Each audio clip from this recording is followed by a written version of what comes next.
I want this team to start acting like a successful club. Austin FC win against Toluca to advance to the Leagues Cup semifinal. It was Puebla. Damn it!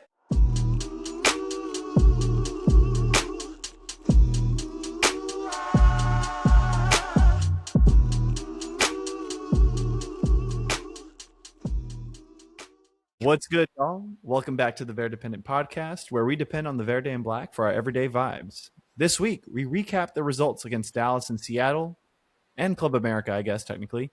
We decide the club's priorities and preview upcoming matches against Philadelphia Union and Toluca before closing out the episode with a stoppage time rundown of the hottest Austin FC, MLS, and World Footy storylines of the past week. I'm Paul Fletes. And I'm Logan Bartlett. And, buddy, I want you to go ahead and just off rip.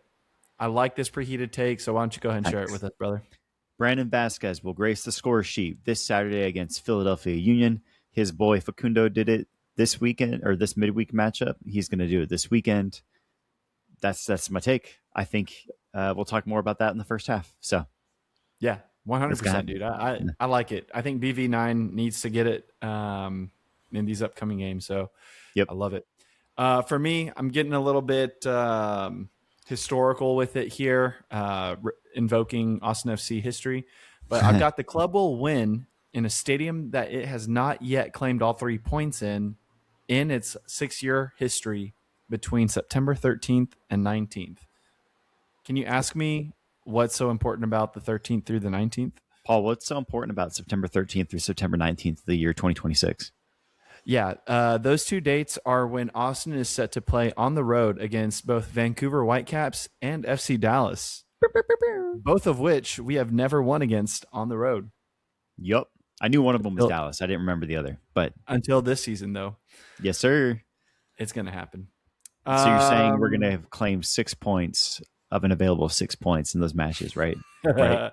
Look, I'm just saying they'll win in a stadium. I don't know if we're going to win both, but, I'm casting a wide net like you, I like bro. it. I like it. Yeah. Maybe not as preheated as my take, but that's cool. I have to pick one game. I mean, I will say, I'm messing with you. Can I just say it, bro? I mean, I'm calling some mad shots here right now lately on the podcast. So I just want to say that right now. I'm going to be tallying up some points. It's going to feel good. But I don't want to necessarily ruin the surprise for our listeners because we did just get some juicy news. But anyway, let's get into the first half, yeah? Yep. So, aptly titled, Welcome Back, Mr. Jekyll and Hyde. Since our last episode, the club has, notched the win. I guess technically it's the tie and the shootout win in Leagues Cup against Club America. We've dropped points at home to FC Dallas. We've notched the first road win of 2026 in August against a battered down Seattle Sounders. So all I want to talk about this first half is what are the positives? What are the things that we need to improve on over this last 3-game stretch that suggests that, hey, like we can really do some damage the rest of the season? Sure. Let's start with some positives. The club stepped up in a competition setting when it matters, and we got a draw against a very good team and then won the penalty shootout against a very good team. So I appreciated that, just the team coming together, making that happen. Uzuni continuing that hot form, getting the tying goal, and then, of course, netting one of the 6 penalties in the shootout. So I like that. It felt good given the Open Cup and some of the other, just errs that Uzuni and other guys had when it mattered in those crunch time moments last season. So that felt good. I think I kind of alluded to this a little bit. Facundo Torres, right? Scoring that first goal in a long time for him in our win at Seattle. That's big. I like that. I like the way it came to be as well, with kind of some of those fringe bench guys making it happen with Nelson, Kolmanich, and then of course Facundo making the goal. So that was nice. And then just think like a growing confidence around the team. We talked about Sabovic a few times the last couple episodes, just how he's been finding some consistency and form for us that we've yet to see to date, and him continuing that. Seeing some of the other guys that are getting opportunities, and I'll leave you some takes here as well. But some of the guys that have seen opportunities like Torres and some of our fast guys who like to run fast and just kind of skedaddle around the field. getting some call ups and getting good results in that. I just think it's all a positive in the microcosm that is this kind of busted season, that we've seen more change in 1 year than we saw in 3 years combined. It's just good. It's good to see this kind of positive trend in the grand scheme. We have some errors, some slip ups here and there, and we'll get to that too. But I just feel generally positive from the team right now. Yeah. No, I'm glad to hear that, man. I know that you're staying committed to your ways in the sense of, you've always drunk the Kool-Aid. You Yeah. live with the Verde lenses always on. Sure. And so yeah, that's cool to hear, because I think for me also, I'm in that boat with you, man. I know that in different, chats and group conversations and things like that, it can get very critical at times. I know it Sure. definitely did Sunday when we lost against Dallas at home. But some names that I want to throw around and shout out. Irvin Torres continues to develop and grow in his importance to this team, especially in this time period right now, coming Yeah. out of Leagues Cup break, and he's really owning those opportunities that Davey Arnaud has given him. Przemysław Poeta, I think, is one of those players on the left side who is really showing that he can have a good work rate. He reminds me of a Mirto Uzuni, in the sense of like he runs hard. He does. He's skillful with the ball, and I think it's a matter of time before you start to see like when he decides to join up in the attack. It's gonna yield some fun things for him, and so for him and Jaden Nelson, also I think I commend him for. We all remember the little snafu that happened away at Houston when he was set to go on, but then Davey brought him off at the last minute due to, citing he wasn't in the right mindset. And that seems to have, subsided now to say that when we've last heard Davey talking about Jaden Nelson, it's from the sense of like, he is a capable player. He should be getting more time. And I challenge him regularly. Right. And so I think Jaden, I get the sense that he is a hard worker and that he has a lot of talent. I mean, there was a specific moment in the game against Seattle. He is getting a pass that's driven pretty quickly. And the way that the ball just stuck to his foot before he decides to like shimmy and try to like lay it off to Brandon early in the first half. I mean, it's like, damn, dude, like that's a good touch, It is, yeah, especially in those tight quarters in a dangerous area, right? That's the kind of that red zone tact and skill that our feature coach is looking for. So yeah, and so I think for me, it kind of hinges on this theme of like that rotated lineup and the ability to call on all of these players. Who, when that lineup came up yesterday, you were like, LOL, F it, like, let's just see what happens, Yeah. And I enjoyed it, Coleman-ish did a good job. John Bell, I think, playing full 90, doing a really good job of playing in the back three. And so, yeah, all that to say, it's not lost on me also that in the matchup against Club America, Austin continued its perfect form in a penalty shootout. And so I think it just shows that we really aim to put ourselves in those positions because we feel as a club that we can always come out on top. Yeah. Let me say the cool thing about that rotated lineup and kind of matching that or continue that momentum of like, we can really compete top to bottom as a roster if we put our hearts and minds to it. It was rotated, obviously, from the game and from the game before and from a lot of the lineups we've seen the last couple months. But over half those guys should be or could be starters on this team. BHI, Ilya started more games than he hasn't. 2 DPs, Pajeta and Nelson in terms of quality, right? They were brought in, paid good money. They're World Cup. One guy's on the World Cup. One guy came from England, right? Like, track record wise, they're likely starters on a team moving forward, if not ours. So right there, that's 6 guys that likely are starting more games than not going forward, or should be at least getting that look. And so I think it's an interesting time of like, we have a good level of competence on the squad to fill the positions that Davies putting on the field right now. I think this cool 3-4-3 or whatever you want to call it that we've been seeing with the wing backs really opens a lot of opportunity for guys like Torres, Nelson, Pajeta, Galley, all to Biro, all to start together in some form or fashion, where we can have two wingers or kind of outside backs on the sides, plus a guy like Torres or Nelson in the middle. That's one of those attacking midfielders, and so it opens the roster up in a way that is creative and kind of taps into our strengths in terms of we have a shit ton of wingers, shit ton of guys that can play wide. And so how do we get more of them on the field than is a good thing we're saying, in my opinion. So it's cool that our rotated squad is still a very competent squad, which is nice. Yeah.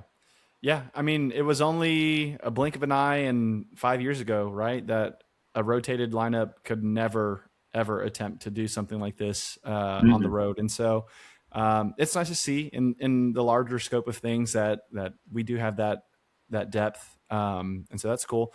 And also we got to shout out Guillermo Biro. I mean, I think that's goal of the season, in my opinion. I think so. Yeah, I think so. From our DP winger, Brandon Vasquez, exactly. over there making that cross and to the back post.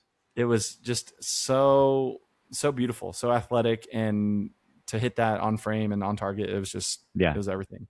Go ahead. Well, I was going to say we can talk about the improvements needed at this point. Yeah, but I think you're about to say that too. Yeah, because I'm thinking back on this 3-game stretch, right? America, Dallas, and Seattle, where Dallas was really the major blight on this span. And so I think let's just keep it pretty tempered here, because I think my question is, like, what would you say based off of that performance against Dallas would need improvement in order for us to avoid any kind of similar embarrassment in the final 7 home games that we have in the season? Yeah, I think something we feared going into this 3-game week with the Leagues Cup game, of course, against Club America and going from there was that regression to the mean of poor performance in league play. And unfortunately, we saw that more specifically in the first 45 than the second 45, in my opinion. But to come out that flat-footed against a Dallas side that is streaking right now in the grand scheme of the league, who are fighting or clawing their way up the standings to secure their playoff spot, and a team that we needed to beat going into this week to have a real shot at closing that playoff gap. To see us come out and get one shot in the first half, allow so much fluidity from Dallas in our defensive third for them to just be able to kind of tiki-taka around the box like we're just cones and create opportunity after opportunity. It's a blessing to have Stuver in goal at times, but you'd like to see more control from this club at home after so much excitement in Leagues Cup to come home and face a rival. It's just one of those things of like, man, we got to show up against Dallas. We got to show up against Houston, or what's the point? I don't want to give them any more fuel to the fire. Twitter's annoys the fuck out of me after we lose these games. Come on, guys, like just show up. It's like we get the yips out of nowhere of like, oh, it's Dallas. How do we play? It's like, come on, what are we doing? What are we doing? You just dunked on 3 teams that are better than Dallas. Like what, or at least 2 teams that are better than Dallas. So that kind of regression to the mean is frustrating. With the rotation, it's the choosing of when to rotate. That's interesting to me. It worked out in Seattle, and so I'll shut my mouth a little bit there. But not rotating after a long Leagues Cup week at home again, getting fresh legs out there where you're able to just gets you on the flat foot. It makes the result that we saw: 1 goal, 1 shot in the first half, very little tenacity, and just kind of tired legs, tired minds. And then, just some of those decisions, right? CJ Fadri at wingback, interesting. I mean, fuck it, try it. Why not? But sure. it worked out in the grand scheme. But it's very clear, when you have a guy like Nelson or Pajeta or even Biro coming down the flanks, how much more comfortable they are in those positions than CJ, who did do some of that for the second team a couple years back, but has since been used as that rotation striker. with BV9's injury. To throw him back in that on the road on turf with Brandon Vasquez, who still looks a little scared about that injury, especially in Seattle. Some of those like busting runs weren't as present. He kind of gave up on balls that he may have been able to reach in a different scenario, in my opinion. That's just me. But seeing CJ just immediately one time across over and over again into a box that had a trailing Brandon Vasquez and only a trailing Brandon Vasquez. It's just one of those interesting, like, did that rotation work? I'm not sure, but we won the game, so I'll shut up. Just some little things. I'm nitpicking. I hear that. Imagine. Yeah, I think to the rotation piece, I think back to Dallas at home, right? Sure. Against a in-state rival. I guess my simple question is, as a fan, do you want your club to be rotated for this opportunity to, have your best 11 guys beat their guys and then, have the bragging rights on Twitter that, we all want for? Sure. My answer would be like, I'm more of a, what do we call it?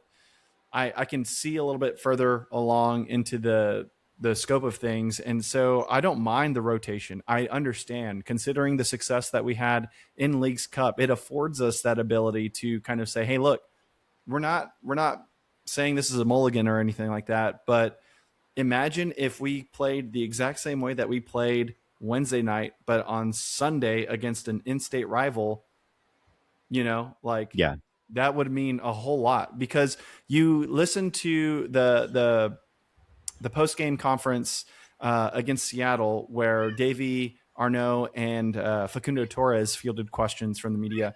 I mean, Facundo is very clear in the way he's communicating that they really wanted to be able to beat an in-state rival, one, but two, to take the momentum that they've had in the 3 games from Leagues Cup and then carry it over into the MLS tournament. And so because that didn't happen, I mean, they came out with a huge chip on their shoulder on Wednesday. And, I would add that into a positive. They were able to take that motivation and do something with it. But not every away team is going to be as battered as a Seattle is. And so we've got to figure out a way to, just strategize for all these different matchups. And so I don't know. I think, again, going back to my gripe with red zone inefficiency, because we've seen those moments where, like, actually we did a really good job of advancing up the field in a quick number of passes. But whenever we get into that red zone, as we'll hear Jim Curtin allude to quite regularly, we just don't have that final product, right? A runner would be offside, or a shot just goes wide, or Sure. it's a snafu of a pass.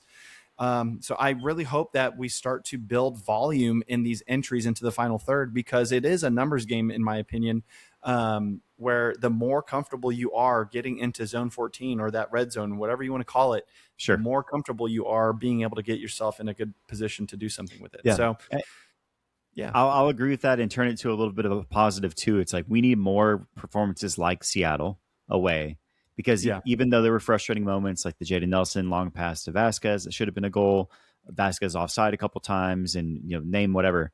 The only way to get better than that is to get reps, get consistent reps in the box. Practice obviously doesn't do shit when most of our games, I'd say obviously doesn't do shit. Practice only does so much, right? Yeah. So you have to be able to do it in the game so that you can mess up in that game and say, next time I'm not messing that up, right? That's the only way you get better at it, is doing it in the game. And so the fact that we saw that type of drive to get into those positions, and the Pojeta and Nelson and guys like that, just really, and Torres himself really just pushing the ball into those spaces and forcing the defense to win the ball, and giving Vasquez and those guys opportunities and chances to function in those spaces in game setting is a good thing. So I like that. You're going to see mistakes until they get enough reps that it becomes second nature again. Yeah, I like that. And I think that's a perfect segue into our halftime segment, which I have aptly titled here, Leagues Cup versus MLS Playoffs. And the spirit of this conversation here is simple. Right now, we have 2 goals that we're diverting our focus onto. On the one hand, after the win at Lumen Field, the Verde and Black sit 7 points outside of the MLS play-in and 8 points from the guaranteed playoff spots with 14 games left to play. Outside of that, Austin are setting their sights on advancing into the Leagues Cup semifinals after a match in New Jersey against Toluca next Wednesday. And so, you got to look at it from either one hand or the other is the ask here. If you had to prioritize this club's focus right now for this period, given that there's 14 games left in league play to salvage something in terms of a playoff run, or win 3 games and you're in CONCACAF Champions Cup for next year, you get $1 million or whatever it is. You get your first trophy that we've longed for in our 6 years. So what would you prioritize? And if not the other, why? Yeah. Okay. So here, I'm going to answer your question shortly, and then I'm going to not answer your question by expanding on that. So this will be counter to everything I said a month ago going into Leagues Cup, because I didn't want the distraction of CCC and Jim Curtin's first year.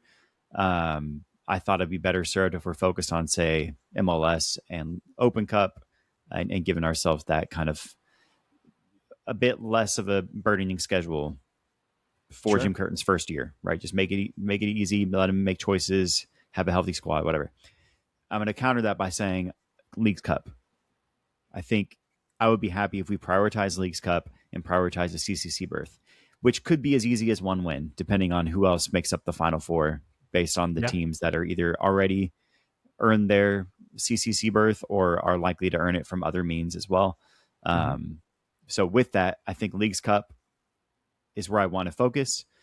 And now let me not answer your question by expanding on something you didn't ask me. Is what I want to see more than anything from this club is walking the talk of a serious club, right? A club that wants to achieve. We've done that a little bit here and there. It's felt more like cosplay in hindsight. I think by earning the CCC berth and doing your work in Leagues Cup, it sets the stage to say we're building what is going to be a competitive club with Jim Curtin, because we're going to compete year in and year out. There's no excuses when you want to be the best team, right? You're going to make it to playoffs. You're going to make it to Leagues Cup elimination games. You're going to make it to Open Cup, deep in the Open Cup run. You're going to make it to CCC. You're going to play all these tournaments, and that's what just being a big club means, right? Being a successful club means more so. And so I want this team to start acting like a successful club. And that means doing both. That means playing your ass off to win in Leagues Cup and then not kicking the boot for league play and coming back and saying, great, I played 90 minutes 3 days ago. I'm going to do it again and score a fucking goal now for my team, right? Because that's what I'm paid to do. That's what I'm here to do. We've been knocked out of the Open Cup early, which means in the grand scheme, we have a lighter schedule than we expected at this point. Yeah. Let's keep it moving. You had a 2-month break in the middle of the year. You're about to have a weird mini season with a break before it and a break after it before you don't really play fully competitive until the summer. So with all that in mind, let's go after CCC berth with Leagues Cup, and let's play our asses off in both, right? Because that's what big clubs do, and we're making these big club moves with big, on paper big club players. Here we go, do it. Yeah, I like that, man. That's where I was kind of getting at with this question, is that ultimately, yes, on the one hand, you can pick one or the other, but really someone that's pushing the envelope and saying, ¿por qué no los dos? Right. Yeah, and saying that, like, we have to have the vision as a fan base, as a club, to really aspire for, cosas chingonas, right? And like the big things. And so I don't know. I get the sense that, to back my own questioning here, if I had to pick one or the other, I mean, the path of least resistance is the Leagues Cup, technically, right? 3 wins and you're lifting a trophy. Whereas 14 games in and we still have a slough to go through in MLS play, it's not guaranteed that we're going to, make it into the playoffs just yet. I don't know, man. There's something about it that's like, I still feel like there would be success if we were able to lift a cup, exactly. or make the final and get a CCC berth. but I like that you mentioned that big club mentality or successful club mentality. I want to piggyback that. I want to plus one that, and so yeah, I think that's an absolutely great way to kind of end that halftime discussion and just go. We got to be a big club for real, and so let's show it now.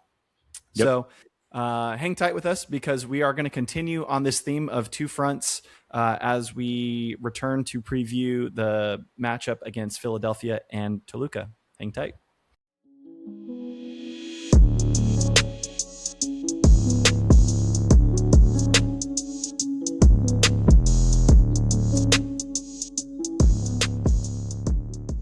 And we are back after a hearty discussion about our favorite Muse tracks. For those that know us well, know that we are avid Muse listeners and fans. And the UK band was here in Austin performing this past weekend, and we just had an absolute awesome time. So Yes, we did. all that to say, we are back. So is Austin on Saturday when they host Philadelphia Union at the change time to 8 p.m., by the way, because it is going to be hot. So plan to wear light clothing or whatever. Take your shirts off, boys. It's going to be a wet one, that kind of vibe. But anyway, all that to say, Austin hosts the Union. And they've been on a tear, man. They've won 4 out of their past 5. They tied Inter Miami. There was a little bit of a scrap involved. Kevin Sullivan out with a red card, so we don't have to face the Wonder Kid. I mean, how are you feeling about this one? I don't know, man. Like Philly is also down in the dumps in the grand scheme of the season. Are they? Yeah, they only have 20 points this season. I think they're exactly the same 5 and 10. I'm pretty sure we're the exact same record. So in the grand scheme, they're not doing great this year. But apparently, like Austin, they're on a bit of a streak in whatever competition is in front of them. For us, it was Leagues Cup, and so I'm never going to count out any team against Austin FC because we have been bad this year. So most teams get points against us. That's how that works. Yeah. So it's hard to say, oh, we're going to dunk on them, whatever. But I do feel good, just the general run of form we're on. Again, this singular match at Seattle, I think that's just built so much confidence for so many of the guys that fill out our bench, whether they start or come off the bench in this game. Regardless, they just have good confidence. So it's one of those things where like the 15 dudes that get playtime for this team right now have done well, most likely in the last, say, 3-4 weeks. And I feel good about that, just knowing that anybody on this team could contribute in a way. It feels good to have Dessler back. Like we didn't really talk about that. Damian Loss, of course, his great, just Brad Stuver seems like one of those guys where Damian Loss comes in, has a, accolade type of game, which we'll get to that in stoppage, does well enough to get recognition for it. It's going to hype him up just as much as it hypes Loss. He doesn't feel scared for his position or anything. He's like, hell yeah, dude, that's how we do it here in Austin. We have goalkeepers that go hard. Let me remind everybody that I do that too, this weekend. So it's that kind of thing where like there's just good momentum with this club. I think, again, look at the standings. I don't say we're gonna dominate anybody, but if you're gonna beat a club and make a run to the playoffs, it has to be this one, right? And that'll be a theme you'll hear for the next 14 weeks from me. But I truly mean, like right now, this is a bottom 4 team alongside us in the standings. So do it. You got to win. You got to win against these teams if you're gonna be a big club. So I'm thinking I would feel great with another 2-1 result. I feel even better with the shutout.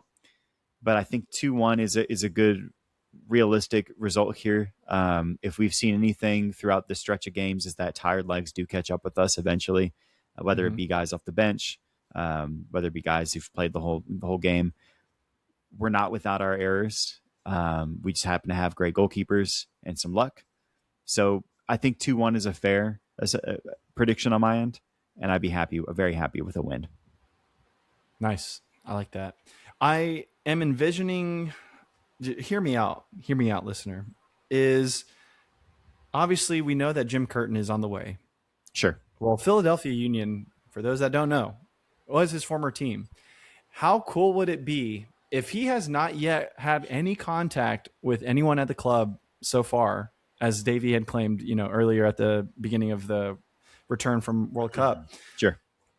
What happens if the last training session before the game, so call that Thursday or Friday, whatever, however that works out. I don't know that schedule, but what happens if everyone's in the conference room and you get a call, and it's a video call from Jim Curtin? Hey boys, heard you're playing Philly. Fuck them up. Hangs up. Holy shit, dude. Just like that. Yeah.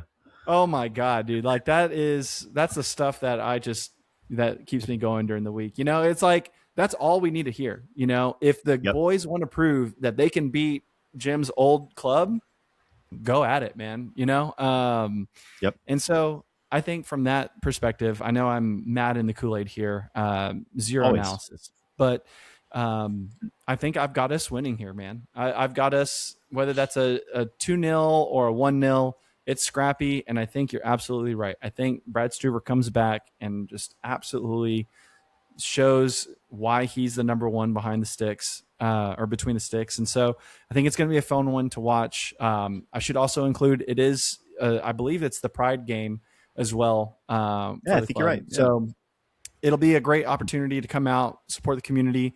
And also want to say a quick bit about community, by the way, because I want to commend all the supporter groups that came together to draft that message around the discriminatory chants at Q2 that happened during the Club America match. And that's what this community is about, right? And I've always been of the belief that hate like that and discrimination like that don't have a place. And so good on the supporters for doing their thing.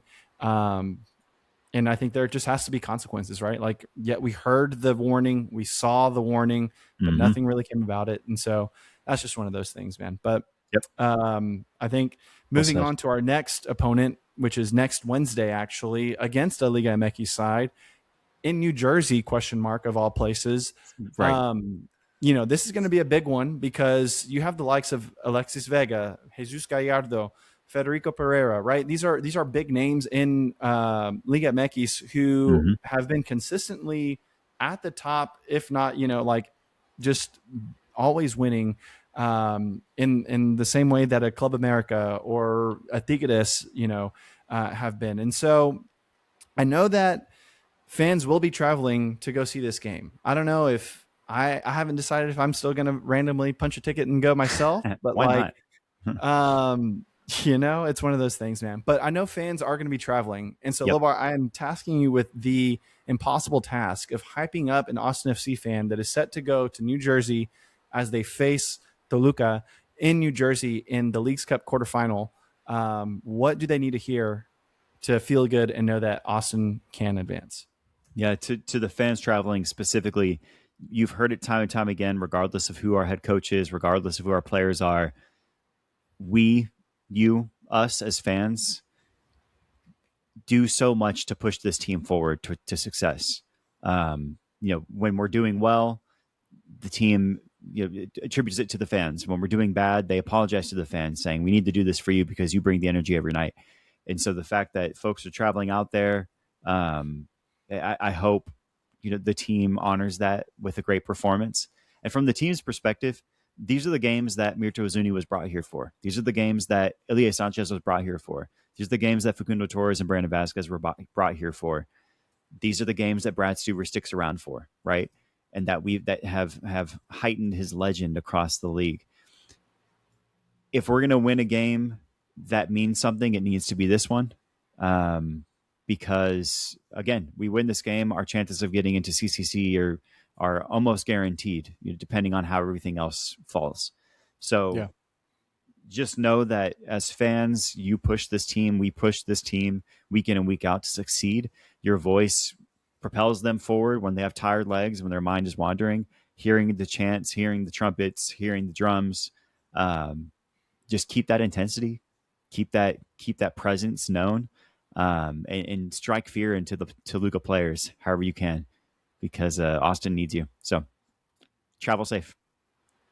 Amen. Travel safe indeed. Do you have a prediction for this Oh, matchup man. against Los Diablos Rojos? I've been trying to keep it back of mind and just focus the game in front of me since that Club America game because I'm nervous. I'm excited. It's going to be on paper, one of the best teams we've played all year. Top 2, top 3, top 1, right? In terms of how successful they've been consistently in the past years, and just it's the hardest draw we could have gotten, in my opinion. And so it's going to be a tough game. So I wouldn't be surprised if we saw another 1-1 result into extra time, into penalty shootout, and we keep that clean record in the penalty shootouts going. Yeah. Either way, it's going to be a hard-earned win, whether it's 1-0, penalties, a winning goal and stoppage, or whatever it looks like. So Yeah. I think we go out, skin of our teeth, play our asses off, have a solid, well-rounded performance, and beat a better team. I like it. I like it. Feels good, right? Feels good. It's anxious. Feels like you are overlooking a ledge that's 100 feet, from the ground, and it's like, oh my god, I just said that. You're on the final stair at the top of a water slide, about to be your turn. You're like, oh no, that's it, man. Looking that's out it. about the hill country around you. Yeah. I like that, man. I do. I know, given how it's going to go on Saturday against, a in-form Philadelphia. Sure. I trust that the result against Seattle has definitely boosted everyone's confidence, even Davey himself, because I mentioned that I was a little frustrated at the lack of rotation against a Dallas side at home, because we were playing players that have given it their all for the 3 previous matches against America, against who were the other Leagues Cup opponents. I totally just spaced here, but anyway, Tijuana, America, and the other team. Yes, exactly. That's gonna kill me. But anyway, listener, if you're screaming it, I apologize, but you're absolutely right. That's the one. I get the sense that we didn't rotate the way we should have. I think we could have come away with something at home, but I think they've learned that lesson, is what I'm trying to get at. I think they've learned that, like, you can depend on a Jean Kolmanich. You can depend on a Basar Savovich. You can depend on BHI, John Bell in defense, right? Yeah. Mirto with rest. Holy he's going to come swinging. And so he's got a golden brute, I think, to collect. And so I definitely think it's going to be, I don't think this is going to see a shootout. I think Austin's going to come in a good way in New Jersey. And even though they're considered the away team for this one, I think they're going to do something. And so all that to say, my prediction is a 2-1 Austin FC win against Toluca to advance to the Leagues Cup semifinal. We'll see how it goes. Let's go ahead and jump into our stoppage list for this week. And so this one, I didn't have this until maybe an hour ago when we got the first word from Tom Bogert, but it says that Austin FC will name Minnesota United's Khaled El Ahmad as the club's new CSO, per sources. So, y'all, I think we've got our sporting director. Yeah, and he's set to begin immediately, right now. So I will say this first, because I don't have much of a take yet, right? I know, Paul, you pulled a few examples out of the pocket. I'll say this: on Reddit, Minnesota United fans are in our Austin FC Reddit thanking us for taking him off their plate and bashing him. Take that for what you will. That could mean nothing. That could just be the ire of frustrated fans, and the first change they see, they're happy to see it, similar to, what went down with us the last couple of years. So, that's one perspective. The other perspective could be that Jim Curtin said himself he's going to be actively involved in this decision, and he chose this candidate. And if you trust Jim Curtin, you should feel good with this. that could be another take. Paul, I know you had some examples you were pulling from of his successes and why you're excited. So Yeah. Yeah, I mean, I again going back to choosing to see the optimistic side of things, drinking the Kool-Aid, wearing the Verde shades. I think more folks should definitely take the time to read up on KEA and all that good stuff. I'm not going to say that he's absolutely going to solve all our problems on day one. No, I think it's going to take time, but I think we do have a base level of competency established at this position that, given an MLS track record, that suggests like, hey, we're not going to come in with this grandiose, resume and say like, oh, like here I am. I come sure. from these touted clubs and look at me. No, like this guy knows how the league operates. We have him now under a coach who knows this league inside and out. So all I say is to just have some faith, have some hope, that come 2027, things are going to start looking up in a good way. Yeah. Um, If I'm and not so, mistaken, when we were talking about the CSO search, we both agreed like give us someone with MLS knowledge. We yes. tried the other way. Let's go back to it, especially with Jim Curtin, and we got that. Mm-hmm. Um, no, rarely anyone ever leaves a job for a new one because things are going well. So it's Yeah. always going to be, most fans are going to be frustrated when, or they're going to air their frustrations like, oh, finally we got rid of him when a guy leaves, regardless. Yeah. So take that with lots of grains of salt. That being the Minnesota United fans' response. Exactly. And everyone has their entitlement to their own opinion, right? And I want to make sure that everyone feels valid here. If you're whelmed, if you're underwhelmed, if you're overwhelmed, like it's going to be okay. But if you want to feel good about it, I suggest you continue to tune in to these episodes as we'll continue to learn more and Yep. gather more information. We'll make sure to share that and Yes, sir. continue the wave. So moving on in stoppage, we mentioned this. Damian Loss earns MLS Team of the Match Day honors following his MLS debut against Seattle. Oh, Yeah, well deserved. I didn't look at the stats, but he had a bunch of saves. The one goal let in was a disservice to his performance, in my opinion. I think he deserved and earned a clean sheet, and it just happened to be a gaff on a free kick, which we've seen time and time again this year. So yep, it's bound to happen at some point, and unfortunately, it did. But he had an amazing game, kept us in it. He won us the game. In my opinion, keeping yeah, things clean for so long. So shout out to him, and it's an exciting glimpse into what could be the future for this club in the next couple of years. So, oh absolutely yeah, good for him. I'm glad Davey made that choice and gave him the start. agreed. Looking over into the Eastern Conference of MLS play, we have Nashville topping the Supporter Shield standings following a 4-1 routing of Inter Miami, and I do believe Messi missed a penalty, right? That makes sense. I think, yeah. It's Perfect. Nashville have been a top team all year, and it just makes sense that they're continuing that. They're attacking triumvirate of Mukhtar, Surridge Surridge, and and what's his face from Espinoza. Minnesota, Espinoza. Thank you. They're doing their thing. I mean, we took Hani Mukhtar second in our best ball draft with the North End boys and whatnot. So, we knew ball, no big deal. The team's doing what they were supposed to do, and that's exciting for someone who hopes my team does that soon. Yeah, I love it. And looking over at the NWSL side of things, we have just a little bit of a hodgepodge of results here. So we've got Gotham conquering the Current for the first time in their regular season matchups. Houston Dash defeat the Courage and the Stars by combined 8-2. Damn, That's they shut crazy. out. Yeah. And the Wave draw the Summit 1-1. Mel Barcenas on the score sheet. Yep. Shout out to her. Yep. A top team beating a struggling team, that makes sense. A team in the Bayou getting lucky makes sense, and the Hey, Wave staying steady in the playoff competition makes sense. So it's another standard week in WSL play for what we expect.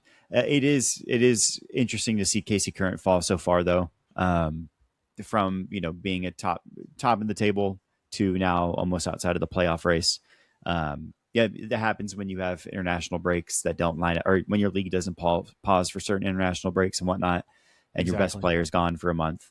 in Temwa Chewinga. But regardless, they'll probably pick it back up and make a run. Yeah, there's still time. There is. But you did mention their best player, Temo Chewinga. And in this next stoppage point here, we actually have Cameroon claiming their first WAFCON title after a 3-0 rout of Malawi. However, the Malawi striker, Temo Chewinga, does end up getting the golden boot after all. Yeah. Just getting it over Barbara Banda due to having more assists. So Yep. shout out Temwa. Shout out And Malawi. Barbara is leading the league. I think she's leading the Golden Boot race in league play, if I'm not mistaken. So two of NWSL's best facing off, making history. And I was sad to see Malawi fall short because of their amazing run. But it's hopefully a good glimpse into their future, and the inspiration and the investment that may come from that will lead to future generations continuing that success. So just a cool story all around. And also good for Casey Current for getting Chewinga back finally after this amazing run of form for her nation. She'll probably come back, on fire. So that's it. Oh my gosh, man. You just got me going now. You said the words coming back, you said on fire, and that leads us to our last and final stoppage point. It is Chelsea related. Y'all, Xabi Alonso's Chelsea FC kick off their Premier League campaign against Fulham at Craven Cottage this coming Monday, August 24th. There's only one team in Fulham. There is, man, and they're blue. I'm excited for it, man. I just recently read, I think it was the Athletics top 50 Prem players, and I think 6 Blues were on it. The highest being Moises Caicedo at 7th, the 7th best player in the league. And in my opinion, that's a chip on his shoulder now. He's got something to prove. He's going to come back and say, no, I'm numbered 1. What are you talking about? I'm top 2, and I'm not 2. Right. It was good to see guys like Enzo, João Pedro, Cole Palmer, all get their due still, even after down years in the grand scheme of things. Morgan Rogers, of course, coming in, still being a top guy. It just reminds me how exciting things are about to be for us this year. It's gonna be a good one for sure. And I just know, given the release of the squad numbers and seeing that João Pedro is taking on the 9, and if you are a Chelsea fan, you know that there is a curse around that number. But if there was one person that could break said curse, it is João Pedro. It is. So I hope the Brazilian absolutely lights it up again for his second season in blue. Yeah. But and I'll say shout out the club for that Spider-Man inspired kind of season. The numbers dropping all the jersey numbers and doing the little like brand new season, Chelsea FC brand new season thing with the Steve Lacy song playing. That made me happy. Absolutely. I'm ready for it. Well, we're going to go ahead and close it out, and we appreciate y'all kicking it with us on this episode of the Verdependent Podcast. I'm Paul Fletes. Catch me online at Paul and FC. That is a government name. And I'm Logan Bartlett. You can find me at Lobar VHLM. And please continue to keep the chatter going online. If you remembered that third Leagues Cup group stage Mexican team that we played, let us know. You could do that by following at the Verdependent on socials. And if you can, always consider leaving a review, like and subscribe wherever you get your podcasts. That's an episode, y'all. Peace. Peace. It was Puebla. Damn it.